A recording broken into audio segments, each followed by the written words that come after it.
मध्य प्रदेश कांग्रेस प्रदेश अध्यक्ष जीतू पटवारी और नेता प्रतिपक्ष उमंग सिंघार आज जबलपुर पहुंचे, जहां उन्होंने भाजपा पर जोरदार हमला बोला। बता दें कि पीसीसी चीफ जीतू पटवारी 27 जनवरी को महू में होने जा रही महारैली में स्थानीय नेताओं को आमंत्रित करने के लिए बुधवार को जबलपुर आए थे। मैं चुनौती देता हूं सारे पत्रकार बंधुओं को, आप अदरवाइज मत लेना, माफी चाहते हुए एक ऑफिस ऐसा जो बिना पैसे से आप काम करवा के ला दो, बताओ कोई हो ऐसा कि हाँ मैं ला सकता हूं? क्यों हो गई ऐसी स्थिति? यह है कैंसर। कैंसर तो यह है कि बाबा साहब अम्बेडकर का सवाल भाई साहब ने पूछा, एआई के जरिए गलत तरीके से फोटो सेशन करना और फिर उसका प्रोपोगेंडा करना, फिर दूसरे दिन फोटो गांधी जी का और अंबेडकर जी का फोटो, ये प्रेस कॉन्फ्रेंस हमने पीछे बैकड्रॉप बनाया, हमारे ऑफिस में पूरे फोटो महापुरुषों के ऊपर लगे हैं, उसको झूठ सच तरीके से मीडिया का मैनेजमेंट करना, ये दोनों इशू क्या है? गुमराह करने का। ये मुख्यमंत्री इस पे बयान देता है, मतलब मुख्यमंत्री जी का बयान देना ये कहता है कि उनकी अपरिपक्वता है। हम बाबा साहब अंबेडकर को जो लोग भगवान मानते हैं उनके साथ हैं। क्या बीजेपी, क्या मोहन यादव, क्या आरएसएस मोहन अंबेडकर को भगवान मानती है क्या? अंबेडकर जी को भगवान मानती है क्या? मैंने जैसे ही कहा चुप हो गई। तो सवाल ये नहीं है कि फोटो से और ऊपर ने ये एआई के जरिए, आर्टिफिशियल इंटेलिजेंस के जरिए बना के प्रोपोगेंडा झूठ फैलाना। मैंने चुनौती दी थी, मोहन यादव फिर मुंह से नहीं निकाल पाए, ना वीडी शर्मा निकाल पाए, अब फिर दे रहा हूं। तो इस झूठ से कुछ नहीं होगा। हमारा लक्ष्य है विपक्ष की भूमिका निभाना और उनका चेहरा बेनकाब करना। हम इनके जो कैंसर इनने पूरे प्रदेश में फैला दिया बेरोजगारी का, इनने कैंसर फैला दिया करप्शन का, इनने जो वादे एक भी वचन पत्र के पूरे नहीं किए, इससे बड़ी बीमारी क्या हो सकती है?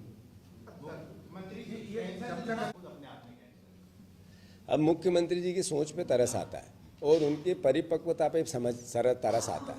इसीलिए मैं बार बार बोलता हूँ पर्ची के मुख्यमंत्री है। अब पर्ची बहुत महंगी हो गई। मुख्यमंत्री इतने मतलब एक बात में उनकी दाद दूंगा, 5,000 करोड़ से कम कर्ज ले तो उनको नींद ही नहीं आती है। 5,000 करोड़ तो कर्ज लेंगे ही सही, और एक हफ्ते में, अगर दूसरे हफ्ते में अगर आ जाए सर्दी खांसी हो जाती है उनको, तो वो उनका बताए प्रदेश कैसे चला रहे हैं। इस बयान से उनकी जिम्मेवारी नहीं छुपा सकते वो। उनको ये लाडली बहनाओं को 3,000 देने थे ना, क्यों नहीं दे पा रहे हैं? ये 2700 संकल्प पत्र कहाँ गए? 1 लाख नौकरियों की बात हुई थी, 155 उमंग 155 वैकेंसी निकली, 155 वैकेंसी निकाली आपने 1 लाख नौकरियों की। अभी फर्जीवाड़ा हुआ एपेक्स बैंक का, एपेक्स बैंक में सब अपने रिश्तेदारों को मंत्रियों ने लगा दिया। मुख्यमंत्री ये बताए कि निष्पक्ष जांच हो जाए, तो हम पूरी पार्टी एक साथ उनसे सवाल कर रही है। आज निष्पक्ष सारे मंत्रालयों की जांच हो जाए तो मेरा आरोप है कि एक भी मंत्री बाहर नहीं रहेगा, सब जेल के सलाखों के पीछे रहेंगे। क्या मुख्यमंत्री का उत्तर आएगा इस पे? लेके देना। हाँ, एक मिनट। कांग्रेस पार्टी 1 साल बाद आप कहोगे कि इतनी जल्दी इतना अच्छा कैसे संगठन परिवर्तित हुआ। मैं आपकी भावनाओं की इज्जत करता हूं। आप सब चाहते हैं कांग्रेस को मजबूत करो, विपक्ष अच्छा होना चाहिए, इस पे लगाम लगाओ करप्ट बीजेपी पे, इसकी सरकार पे। आपकी भावना उचित है, इसका हम पूरी ताकत से प्रयास करेंगे। आपने कहा था कि गूगल में सर्च करो, तो कहा था, मैं फिर से कह देता हूँ, गूगल पे सर्च करो, चाहो तो अभी कर सकते हो। झूठा, सबसे झूठ बोलने वाला नेता कौन, किसका नाम आता है चेक करो। तो भारत करो, आपको बीजेपी के ही मिलेंगे, मोदी जी और शिवराज जी। फिर मैं एक मिनट उसका उत्तर पूरा दे दूं। सबसे ज्यादा नेताओं के जो अव्यवहारिक कृत्य होते हैं, जिसपे नियम कायदे कानून तोड़ना, थानों पर गुंडागिर्दी करना, अधिकारियों को गाली गलौज करना या जनता पे भी अत्याचार करना, तो बीजेपी की लिस्ट आती है, आप चेक कर लेना। हाँ, आप बता। जिला कलेक्टर दीपक सक्सेना ने 25 ऐसा है, इस विषय पे मुझे संज्ञान नहीं है। मतलब आप कह रहे हो कि बच्चों से फीस अवैध वसूली, कलेक्टर ने कहा कि ये वापस लो और फिर भी अभी तक नहीं हुआ, ये उत्तर सवाल है। ये कलेक्टर को अच्छे से करना चाहिए। अभिभावक परेशान है, अपने बच्चों को पढ़ा नहीं पाते हैं। और साथ ही साथ कलेक्टर को ये भी करना चाहिए कि जो प्राइवेट स्कूलों पर लगातार नोटिसबाजी हो रही है, अवैध वसूली हो रही है, उसको भी रोके, क्योंकि वो सीधे उसका कंसेप्ट अभिभावक और बच्चों पे आता है।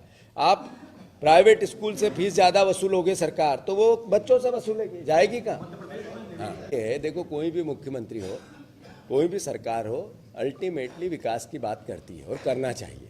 मुख्यमंत्री जी, पूर्व मुख्यमंत्री जी दोनों ने इन्वेस्टर के नाम पे खूब वाहवाही बटोरी, खूब मीडिया मैनेजमेंट किया, खूब हेडिंग बनाई, पर सवाल है वो जमीन पे कितने उतरे, सवाल है उससे रोजगार कितने मिले, सवाल है जबलपुर की हम बात करें, कहीं नहीं जाए तो जबलपुर में कितनी इंडस्ट्री ऐसी लगी, क्या लॉजिक, इन्वेस्ट कितना आया, कितना, ये सब बात मैं समझता हूँ कि नेता प्रतिपक्ष जी ने अभी हमारे सदन में भी उठाई थी जब विधानसभा चल रही थी।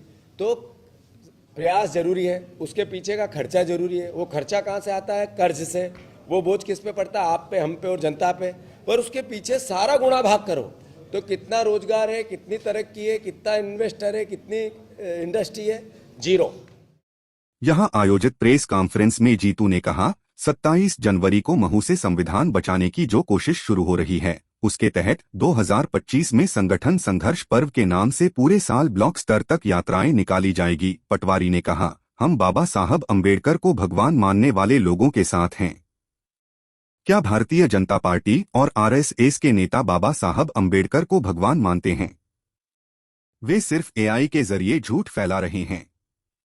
पटवारी ने प्रदेश सरकार पर आरोप लगाते हुए कहा, बीजेपी ने विधानसभा चुनाव के अपने संकल्प पत्र में कहा था कि लाडली बहनों की किश्त बढ़ाकर 3,000 कर देंगे, लेकिन ये अभी तक नहीं हुआ है।